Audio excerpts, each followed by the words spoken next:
Good afternoon. हम पढ़ रहे थे नीति निर्देशक तत्व और ये कहाँ पे है, भाग 4 में अनुच्छेद कहाँ से कहाँ तक है हमारे 36 to 51। अच्छा देखो, मैंने पिछले लेक्चर में भी बताया था इनकी जरूरत क्यों पड़ी। ठीक है, इनकी विशेषताएं क्या है। एक तो है गैर न्यायचित, यानी कि इसके आधार पे हम कोर्ट नहीं जा सकते। ठीक है, दूसरा ये क्या है, ये 1935 जो एक्ट है उसमें जो अनुदेश है उनके समान है। और तीसरा ये सिर्फ मार्गदर्शिका है। और फोर्थ क्या है कि हमें क्यों लाया गया इनको, कि हमें एक कल्याणकारी राज्य बनाना है, ना कि पुलिस राज्य। ठीक है, ना कि पुलिस राज्य जैसा कि ब्रिटिश के टाइम में हुआ करता था। ठीक है, हमें एक ऐसा राज्य बनाना है जिसमें सब एक समान हो। ठीक है, इक्वल हो। ठीक है, तो आप देखो 1 by 1 हम इनको पढ़ते हैं।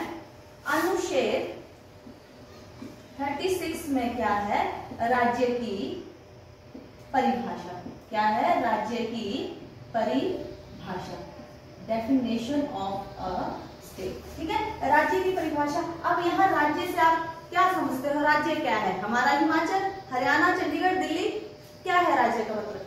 राज्य का मतलब क्या है, केंद्र का शासन, स्टेट का अपने जितने भी स्टेट है उनका शासन, यूटी का शासन, उस सभी को क्या नाम दिया गया है, राज्य। इसका मतलब ये नहीं कि हमारा सिर्फ हिमाचल, हम राज्य की बात कर रहे हैं तो हिमाचल, यानी कि स्टेट, सेंटर, यूटी सभी के शासन को हमने यहाँ पे सभी के जो जितना भी शासन है उसको क्या बोला गया है, राज्य। यानी कि सब इंक्लूड है इसमें, सिर्फ एक स्टेट की बात नहीं हो रही। ठीक है, और आगे है हमारा अनुच्छेद 37।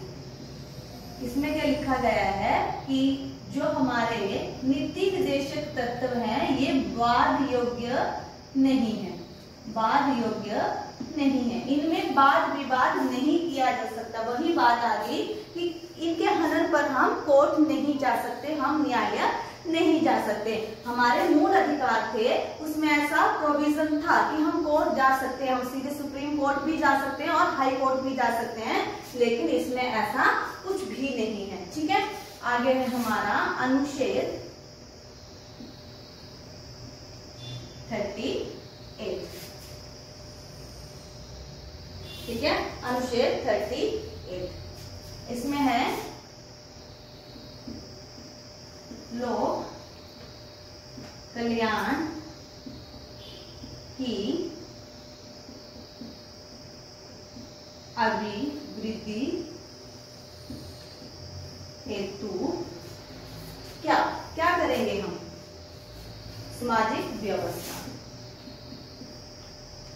सामाजिक व्यवस्था।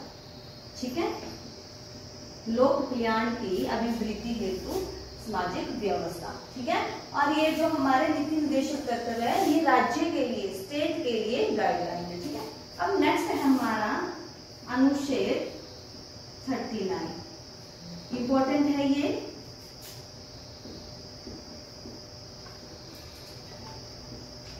समान कार्य हेतु समान वेतन। ठीक है, समान कार्य हेतु समान वेतन, यानी कि अगर जो काम है वो सेम है, वही काम पुरुष भी कर रहा है, वही काम एक महिला भी कर रही है, तो उनको वेतन भी जो है वो एक समान मिलना चाहिए, इक्वल मिलना चाहिए, उसमें स्लैब नहीं होने चाहिए, किसी को कम मिल रहा है किसी को ज्यादा मिल रहा है। आगे है हमारा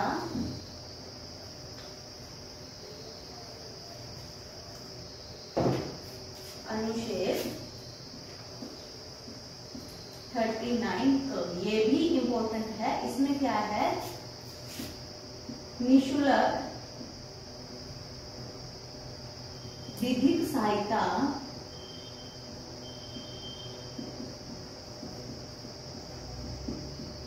व समान न्याय। ठीक है, कि सभी को एक समान न्याय मिलना चाहिए। और निःशुल्क, विधिक मीन्स लॉ, कानून। ठीक है, अगर आप किसी एडवोकेट के पास जाते हो सलाह लेने के लिए तो वहां से चार्ज नहीं कर सकता है। क्या है, निःशुल्क विधिक सहायता व समान न्याय, यानी कि जो आपको जो विधिक सहायता चाहिए, कानूनी सहायता चाहिए को निःशुल्क है और सभी को एक समान न्याय मिलेगा। आगे है आपका अनुच्छेद 40 में क्या है, पंचायतों का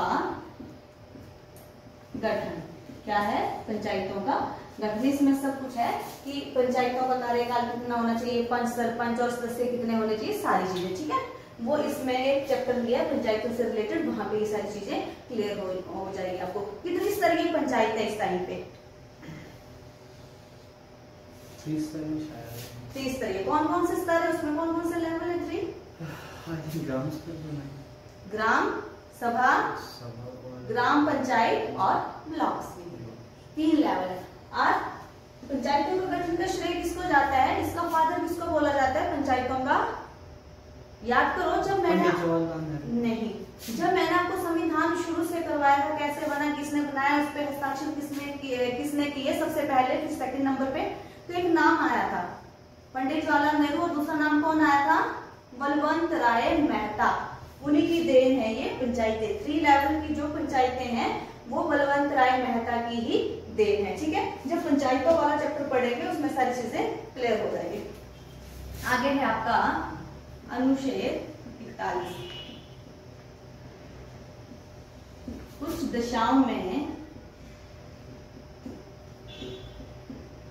काम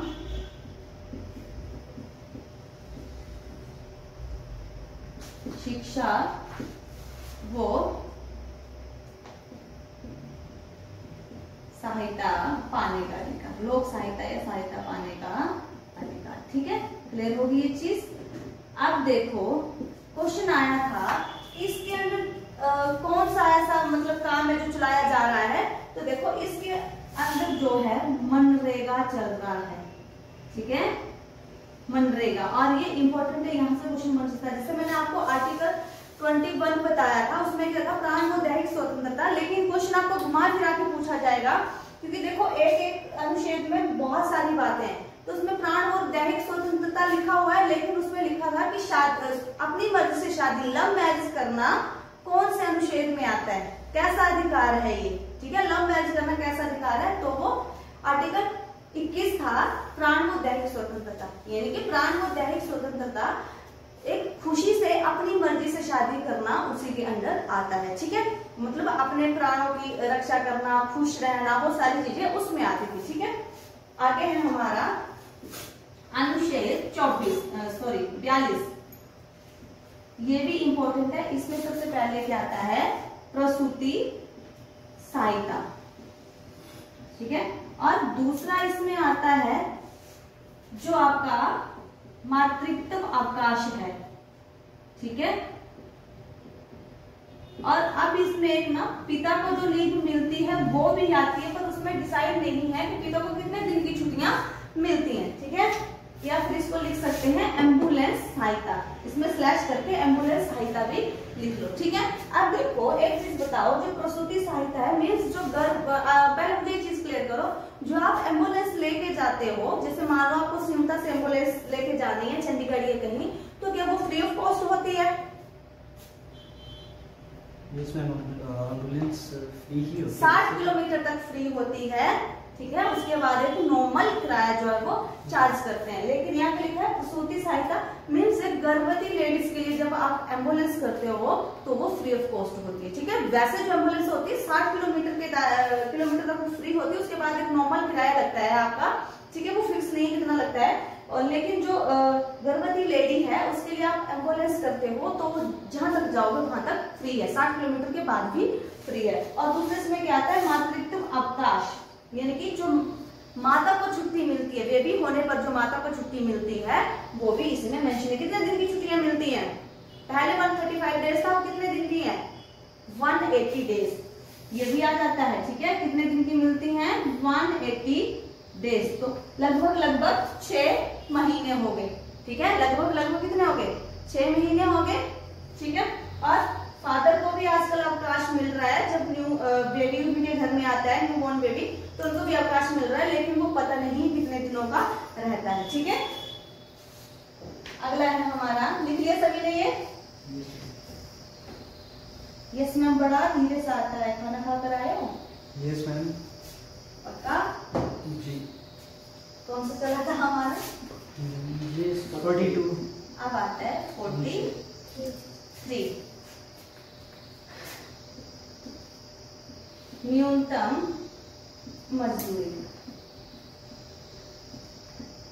ठीक है, ये क्या बोलता है कि उतनी सी मजदूरी देनी चाहिए जितना कि उसका निर्वाह हो सके। और ये अभी तक सिर्फ दिल्ली में है, दिल्ली में लागू हुआ है कि कोई भी व्यक्ति जो मान लो कि ढाबे पे भांडे धोने का या कुछ इस तरह से बर्तन धोने का काम करता है, छोटा मोटा कोई काम करता है, उसको 14,500 फिक्स कर दिया है। यानी कि न्यूनतम मजदूरी, उतनी सी मजदूरी जरूरी है जितना कि इंसान का 2 वक्त की रोटी, कपड़ा, मकान उतना उसका चल सके। ठीक है, आगे है हमारा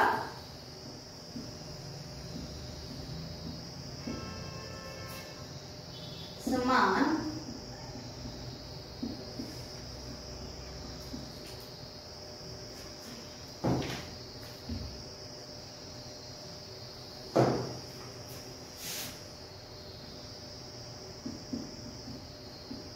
सिविल संहिता। कई बार मैं भी लिखना भूल जाती हूँ हिंदी में। ठीक है, अभी बोलते हो ना? No, very good. और आर्टिकल 45 में क्या है? शिक्षा का प्रावधान। देखो, आपने शिक्षा का प्रावधान कहाँ पढ़ा? मूल अधिकार में भी पढ़ा, नीति निर्देशक तत्वों में भी पढ़ोगे और आगे मूल कर्तव्य में भी पढ़ोगे। यानी कि तीनों में जो है वो शिक्षा का अधिकार है। देखो, इस पे इतना बल क्यों दिया गया है कि कोई भी अनएजुकेटेड ना रहे। ठीक है, कोई भी अनएजुकेटेड ना रहे। अच्छा, मुझे यहाँ से एक चीज बताओ, हम साक्षर हैं या शिक्षित हैं? एक शब्द है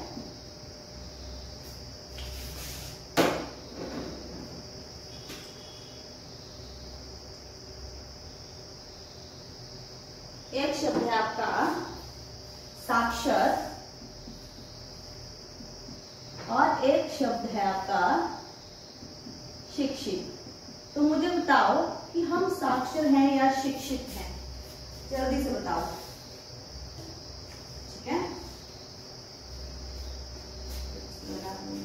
बताओ जल्दी, हम साक्षर हैं या शिक्षित हैं? साक्षर का मतलब तो स प्लस अक्षर। हम शिक्षित हैं, विद्या शिक्षित है, पक्का, कंफर्म। तो फिर हम क्या निकालते हैं? हम साक्षरता दर निकालते हैं, लिटरेसी रेट निकालते हैं। हम शिक्षित कहाँ से हुए? तुम्हें सब कुछ नॉलेज है। साइंस के एक टर्म दे दूं पढ़ने के लिए, पढ़ लोगे? और थोड़ी, ठीक है। हम जो है वो साक्षर हैं। साक्षर मीन्स स प्लस अक्षर। अक्षर ज्ञान है हमें, अक्षर ज्ञान है हमें। क्या निकालते हैं हम? साक्षरता दर निकालते हैं। साक्षर है, साक्षर का मतलब स प्लस अक्षर। सिर्फ हमें अक्षर ज्ञान है, ABCDEFG उनको पहचानते हैं हम। कई बार ऐसी टर्म होती है, साइंस की टर्म होती है, कई बार ऐसी कुछ चीजें होती है जिनको हम नहीं पढ़ पाते हैं। शिक्षित मीन्स सब कुछ आता है, एवरीथिंग। कुछ भी ऐसा नहीं है जो हमें ना आता हो, ऐसा नहीं है। हम अभी तक साक्षर हैं। जब इंडिया शिक्षित बन जाएगा तो बात ही कुछ और होगी। ठीक है, आगे है हमारा। अब इसमें क्या है कि 6 से 14 वर्ष के बच्चों को वही निशुल्क एवं प्राथमिक शिक्षा। प्राथमिक मीन्स, या कई बार लिखा होगा अनिवार्य, निशुल्क एवं अनिवार्य शिक्षा। क्या लिखा होगा? निशुल्क एवं अनिवार्य शिक्षा। ठीक है, निशुल्क एवं अनिवार्य शिक्षा। क्या बोलता है 45 की शिक्षा का प्रावधान और 6 से 14 वर्ष के बच्चों को निशुल्क एवं अनिवार्य शिक्षा। अनिवार्य मीन्स प्राथमिक, प्राथमिक प्राइमरी शिक्षा। ठीक है, क्लियर होगी। अगला है हमारा अनुच्छेद 46। इसमें क्या है? SC, ST और OBC, अदर जो दुर्बल वर्ग हैं, ठीक है, उनकी आर्थिक व शैक्षणिक अभिवृद्धि का प्रावधान। ठीक है, अभिवृद्धि का प्रावधान पता है ना आपको? जब आप फॉर्म भरते हो तो इतने सीटें जिनके लिए रिजर्व है, उतने इनके लिए बांटी होती है ना सीटें, क्लियर होगी चीज। अब आगे है हमारा इनको लिए क्या बोलेंगे, आर्थिक वृद्धि दर। SC ST या फिर अनुसूचित जाति, अनुसूचित जनजाति और अन्य दुर्बल वर्गों की आर्थिक व शैक्षणिक स्थिति में अभिवृद्धि का प्रावधान। ठीक है, या शॉर्ट फॉर्म में SC ST OBC लिख लो, सेम ही बात है। ठीक है, आगे है जीवन स्तर, पोषाहार स्तर। ठीक है, अब देखो एक चीज बताओ मुझे, आप जीवन स्तर को कैसे ऊंचा कर सकते हो या पोषाहार स्तर को कैसे ऊंचा कर सकते हो, यानी कि कैसे ये चीज आप इनमें सुधार कर सकते हो, या इसमें लोक स्वास्थ्य में सुधार कर लो, एक लोक स्वास्थ्य में सुधार।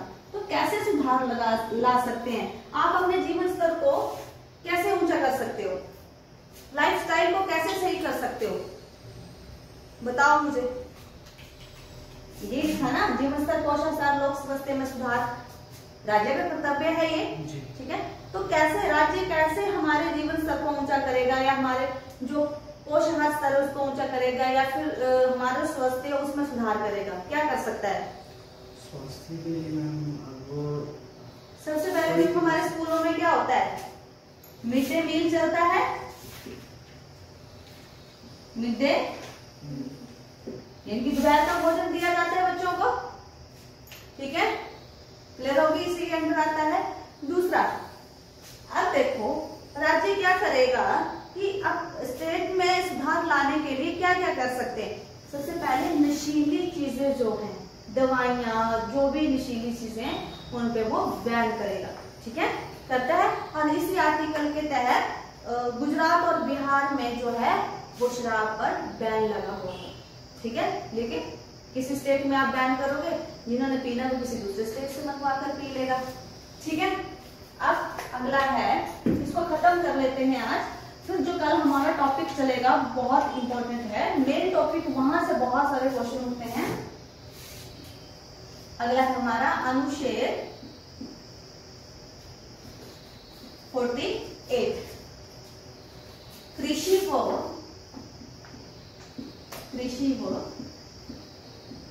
पशु पालन का संगठन एवं अभिवृद्धि, संगठन एवं अभिवृद्धि।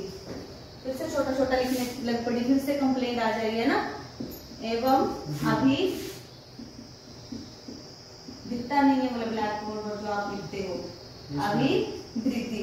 तो देखो हम कृषि में सुधार के लिए क्या कर सकते हैं। आपको पता है हरित क्रांति आई थी, जिससे गेहूं की जो पैदावार बहुत अधिक हुई थी। ठीक है, तो कृषि में सुधार लाने के लिए ऐसे बहुत सारे टाइम पर जो योजनाएं आती रहती हैं। और पशुपालन सुधार, जैसे पशुओं को हम कैसे सुरक्षित कर सकते हैं। ठीक है, तो आजकल मान लो, आजकल आप देखते हो कि सड़क पे बहुत सारे गाय बैल घूमते रहते हैं, तो इनको कैसे बचा सकते हैं हम, कैसे बचा सकते हैं? कोई योजनाएं चली है, गोवंश रक्षा। ठीक है, लोग शेल्टर बना रहे हैं। ठीक है, अनुष्का शर्मा जो है आपकी एक्ट्रेस, वो भी जुड़ी है इससे। ठीक है, तो गौ शेल्टर बनाकर कृषि में सुधार के लिए हरित क्रांति आई थी। इस तरह की बहुत सारी योजनाएं जो है वो आती रहती है। ठीक है, आगे हमारा आर्टिकल 48A, ये भी इम्पोर्टेंट है। पर्यावरण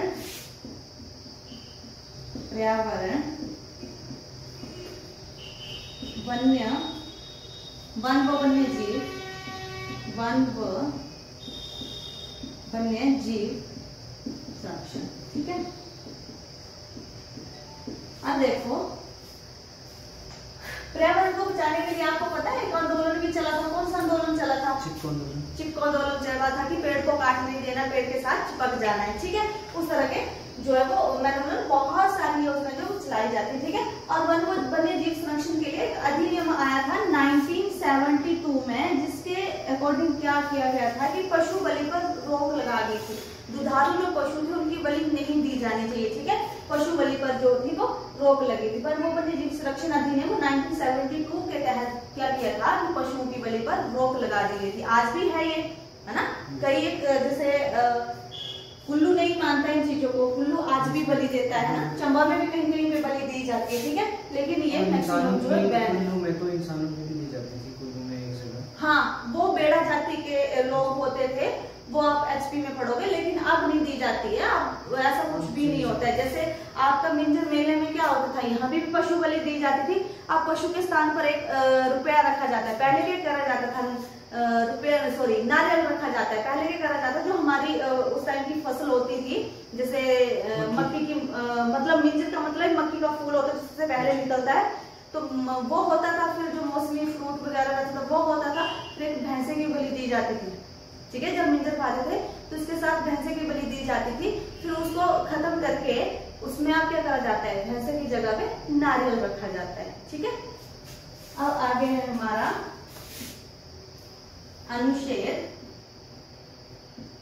49।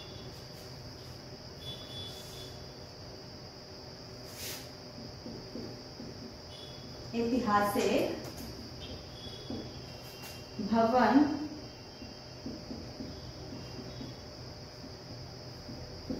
वस्तुओं का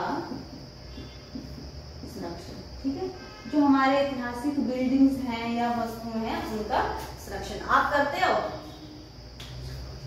आप संरक्षण करते हो। ऐतिहासिक जो बिल्डिंग्स हैं हमारी, जो पुराने टाइम की हैं, जो मतलब इतिहास में जिनका एक महत्वपूर्ण जो है, इनकी एक विशेषता है ना, जो हमारी महत्वपूर्ण, उनकी आप संरक्षण करते हो। Yes ma'am. पक्का? मैंने तो नहीं देखा। एक एग्जांपल लेते हैं छोटा सा। आप धर्मशाला गए हो? कभी जाना, वहां पे शहीद स्मारक यानी कि शहीद स्मारक, वहां पे जिन्होंने अपनी बलि दी है देश की रक्षा के लिए, मतलब जिन्होंने बलि दी, प्राण न्यौछावर जिन्होंने किए हैं देश की रक्षा के लिए, उनकी याद में बनाया गया है। लेकिन आजकल का जो यूथ है वो क्या करता है, लड़का लड़की वहां पे गए, गर्लफ्रेंड बॉयफ्रेंड वहां पे गए, आज यहाँ पे लिखा क्या लिखना मना है, वही अपना नाम, गर्लफ्रेंड का नाम, बीच में दिल लटका के आ जाते, तो उसको सेव कर रहे हो, सिक्योर कर रहे हो, नहीं करते हो, तो ऐसा मत किया करो, ठीक है, क्योंकि ये वो व्यक्ति हैं जिन्होंने हमारी रक्षा के लिए अपने प्राण दिए हैं, ठीक है। हम घर में आराम से सोते हैं क्योंकि वो बॉर्डर पे हैं, तो ऐसा काम कभी भी नहीं करना चाहिए। आगे है आर्टिकल 50, अनुच्छेद 50। इसमें क्या है, न्यायपालिका से